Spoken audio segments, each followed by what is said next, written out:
This is the top agent matrix that I use in many different ways, and particularly I have used in workshops around the world when it comes to commercial real estate brokerage, sales, leasing and property management activities. So this is the top agent matrix. The matrix itself is very, very large, so I will be splitting this up into various programs for you. So let's have a look at this, and of course you can take notes from this and grow your business using the ideas that I share with you here. So in the first part of the program, I went into the skills part of being a top agent in your market. And in the last particular program, I went down into the checklists that you can use in commercial real estate brokerage. Checklists help you show your professionalism, cover off on the specific ideas relating to sales, leasing, property management, also retail, industrial and office buildings. So in the checklist zone, there are a number of things here that I'm moving through. In the first part of the program, I covered off on inspecting properties correctly. And in that particular video, there were many different things that I spoke about. So if you've missed that video, check it out and I'll explain to you in that video the things that you need to understand. So today I'm going to be talking about marketing, a checklist for marketing. And there are many different things here that you can apply to marketing in sales or leasing activities with commercial real estate. So let's go through them. And number one is the campaign structure. Consider the different types of campaigns that you will have for sales or leasing. I always recommend that you have 3 alternative campaigns. The logic is that when you provide the client with 3 campaigns, they can make a choice and they don't feel uncomfortable with the choices that they need to look through. Indeed, they can consider the differences and you can go through that with them. So for example, I've called them gold, silver and bronze here because that's a very simple way of displaying the information. Of course, you can call it something else, and you probably will. Maybe level 1, 2, and 3. Different types of campaigns based on the levels of marketing, the different media channels that you will be using, and how you want the client to respond to taking their property to the market in today's terms, be it for sales or leasing. So the idea here is that the bronze campaign is the cheapest campaign. Then, of course, you move to silver, which will be a little bit more expensive. And at the top of the range will be gold. Now, the issue is that all campaigns will be different. Each one will be a step up on the previous. So in other words, the bronze campaign is the cheapest. And through all of this, you'll be trying to get the client to make a decision. Usually, and in practical terms, the client will choose the middle of the range based on your recommendations, based on coverage, and of course, based on spend. One would say that the silver campaign would be cheaper than the gold campaign and therefore may influence the client to make that choice. However, if the client wants to go for the top of the range, you will offer them the gold campaign with the alternatives of online and offline marketing, also direct marketing as well. So the idea here is that you should be targeting vendor paid marketing. That's the drift. You want vendor paid marketing for your exclusive listing to make sure that the campaign works for the client, works for you, works for the target audience and brings in the inquiry. That's what it's all about. So that's number 1 on the list. That's your marketing checklist, item number 1. So item number 2 is the alternative budgets. Now I've mentioned before gold, silver and bronze, as you can see them here. That's all good.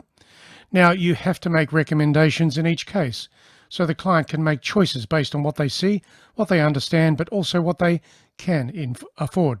So that's the message. That's what you're trying to get them to make a choice about, what they can afford and how you can cover the market for them. So number 3 is all about the target market.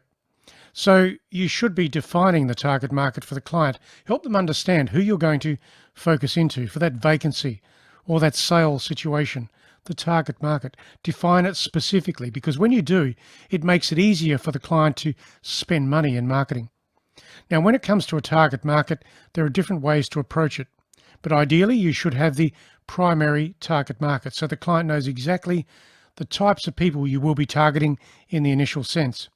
Then you can have a secondary market as part of telling them what you can do if the primary target market doesn't respond. Now, target markets are usually by industry and by location. So think about that. There's a description for you to engage with the client. The target market is by industry and location, the primary market, the secondary market. Let's go to item number 4. Don't forget about direct marketing, because when you have a property to sell or lease, you should be taking it into specific buildings, specific businesses, buyer or tenant segments, and the local area. So think about that direct marketing. It's a big part of the marketing process today when it comes to commercial real estate activity. Number 5 is the territory coverage. Now, how are you going to cover the territory? And that is where the marketing checklist helps. There are different tools for you to use here based on the spend, based on the client, based on the property. So there should be some form of flyer that you can distribute by email and also directly. Of course, mail to a small group of people that may be qualified already, nearby properties, the owners in the area, the precincts, that is properties within a precinct, a number of streets, or maybe in a suburb. You'll be doing some brochures with photographs, and then you'll be canvassing certain buildings as well as businesses. There'll be some door knocking and there'll be some emails. So that in itself is how you create territory coverage. So let's go further to number 6. In the marketing factors of the building, don't forget about professional photos. You've got to have that, because generic photos taken on your iPhone or on your Android phone simply don't work. You've got to have a budget for professional photos taken at the right time of day in the right angle. And of course, think about your advertising copy, because there should be 3 versions of advertising copy that you use. That allows you to change the advert layout and the campaign advertising copy mid-term to attract other people to the advertisement. So when you think about that, the advertising copy is there. The core message will be the brand of the property. The property will have a brand. What is it? And of course, what are the feature points? So build that into your message. Now, I put the word thesaurus here for you because a thesaurus will help you find words that you don't normally use when it comes to the features of the property. All too many agents use the same words when it comes to drafting advertisements, mainly because they're not creative. They simply do not create enough variation in their vocabulary when they're designing the advert for the property. So let's say you're going to use some specific word like strategic in the advertisement for some reason. It might be a strategic property location. Don't use the word strategic. Everybody does. What you would do is go to the thesaurus and look up the word strategic, and it will give you many variations of that particular word, and that will help you create an advert that is more readable, different, and direct. Let's go to item number 7 here. Think about the online marketing that you're going to create, of course. Now, there'll be a level of advert change. I've mentioned that already. So you'll be changing the advert wordage maybe once every 2 or 3 weeks. There'll be a core advertising message. That is the headline and also the feature points. And then you'll do some email blasts. You'll have a key message within the property advertisement. Maybe it's an office property. Maybe you're talking about the convenience of the location, maybe the size of the tenancy or the features of the property. Work out what that is. And then, of course, you'll create keywords within the advertisement which match the search engines that frequently pick up the inquiry for commercial property. Think about the media choices you have: social media, direct media, also the various online portals that you can use. And the portals are there, of course, because some will be different than others and some will be more successful than others, and there is a cost. Let's think about quality and coverage. In the checklist for quality and coverage, you'll have the local precinct, the overall precinct, the regional area. Then if it's a certain type of property, you'll need to think about national, maybe even international, and consider the target market requirements. And remember what I said earlier about the target markets being the primary and secondary target markets. So explain that to the client so they understand who you're focusing in, how you're going to do it, and why that is the case. Number 9, the search engines. Now, there are many different search engines out there, of course. The property portals are perhaps the main source of the search engine focus for you. There'll be a few property portals that you will choose because they work when it comes to property inquiry. But you'll also have the others to think about. At the top of the list will always be Google, of course, followed by Microsoft Explorer and Yahoo. Think about all of the search engines focus on the portals first, and then maybe Google second.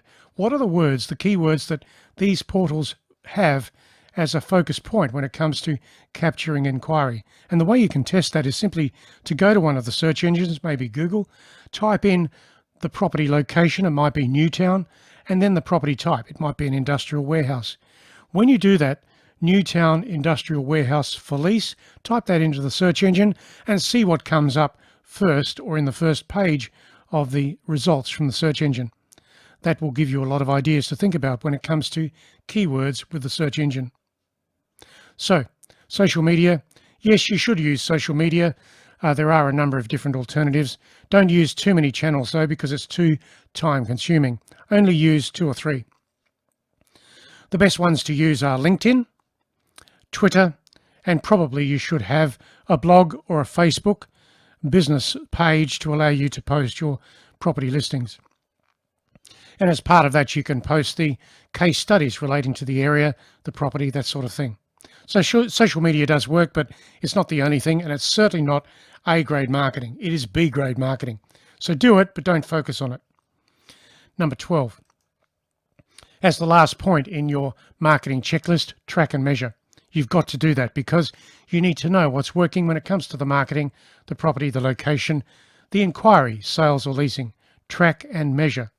Track and measure the inquiries that you get, how they're coming into you, how frequently, that sort of thing, by property, by location, and then track the media types that are getting the results. When you do that, you'll actually know what you can recommend to any of your clients when it comes to a marketing campaign. So I've mentioned a good number of things there for you, and that indeed is the marketing checklist when it comes to commercial real estate brokerage, sales or leasing, how you're getting the message out there when it comes to marketing your property. So the listing is your listing. This is how you can use the marketing checklist to grow your professionalism with a client and show them what you're doing to cover all of the marketing channels to encourage inquiry with their property. Now, I would encourage you to take these items and put them into a checklist that you use yourself in front of the client. It's a simple A4 page with certain items in there that you can discuss as part of the listing process. Use it, it works. So let's go out of this and back to the start of this checklist. There are many different things in this matrix, and in the next matrix I will cover off on many other different things. So don't forget to visit our website, because our website contains many different tips, tools and ideas for you in commercial real estate brokerage. And of course the other day I loaded a particular video relating to the facts about inspecting commercial properties. So that's the website, commercial-realestate-training.com. This is John Hyman. I do thank you for listening to the program, and of course I'll speak to you again online at the YouTube channel. Don't forget to subscribe here so you can get the next videos in this particular series relating to the top agent matrix in sales, leasing, brokerage activity. I'll catch you soon. This is John Hyman. Good morning or good afternoon, wherever you are. Catch you soon.